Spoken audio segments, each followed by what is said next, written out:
101.3 in Nairobi, Mombasa 101.5, and Kisumu 102.1, Eldoret 102.7. How you doing? And Nakuru 97.7. Am I missing anybody? Please jump on the hashtag Morning Fix, Nation FMKE on every single platform. We've got a special guest in the studio, and that song right there is going out to everyone, including our guests. It is JP Cooper's September song.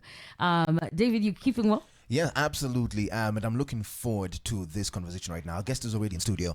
I know you've been hearing the word or the name ELOG. That is the Election Observer Group. It is a permanent national platform composed of civil society and faith-based organizations. They're committed to promoting citizen participation in the electoral processes through non-partisan and impartial domestic observation and objective reporting of elections. We've heard the name, and now we have someone in studio who is an authority because he is the thematic convener of ELOG. We have in studio today George Collins Award. Good morning, George. Good morning. How are you? How are you? Good morning, George. I'm good. How are you doing? Great. It's great to have you in studio today. Thank you. We know ELOG has followed closely the Kenyan election cycle from 2010 referendum on the constitution as well as 2013 and 2017 general election. Yeah. What significantly stood out in this election so far? Basically, one of the things that we need to recognize is that as observers, our work is very simple, just to look at the process. And many a times people think that the observation is only on the day of the election.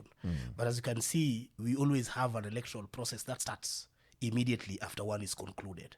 So as an organization bringing together different stakeholders, we did ensure that we had enough personnel.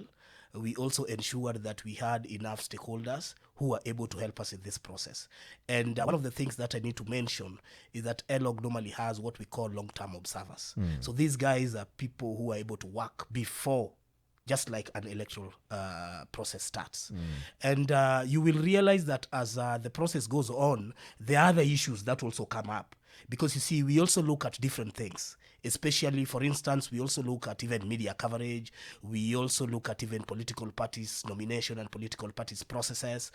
We also look at even the preparedness of the Independent Electoral and Boundaries Commission.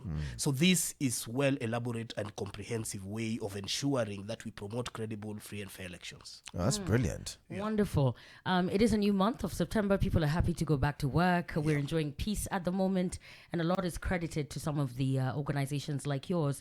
You've been able to, observe as you've been doing, and you are still very present as we continue with this process. Yes. As you know, as the Mio One Coalition, it's in the public domain. The matter is in the Supreme Court, and everyone is looking forward to see what the outcome will be. Yes. Do you think there's a threat to the peace we're enjoying currently because of this petition?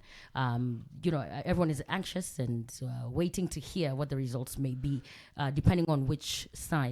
What do you think this means for Kenyans in terms of the peace moving forward? First and foremost, it is anyone's democratic right to pursue a process that is he or she feels that needs to give justice. And there is nothing wrong with that. And that applies to any single Kenyan. There are issues beyond elections. And I don't know why many people want to look at elections as the only things that needs to be addressed. Kenyans are tired. Beyond just elections. There are so many issues that have come up, and that can be demonstrated even in the turnout of the general election itself. You were able to see that many Kenyans did not participate. Right. And that's a big challenge, and that's a conversation that we need to have as a nation. So I want to say that, yes, people are quiet, but again, that also depends on so many things. And maybe I'm also happy that you guys are having this kind of a show just to try and encourage citizens that indeed we need to see how best we can move forward in ensuring that indeed this country does not get back to where it used to be. But again, the issue about justice, the issue about constitutionalism and respect for human rights is also not negotiable. And that's why, as an organization and any other person who is working towards this, one of the things that ELOG does, and one of our structure is a peace panel.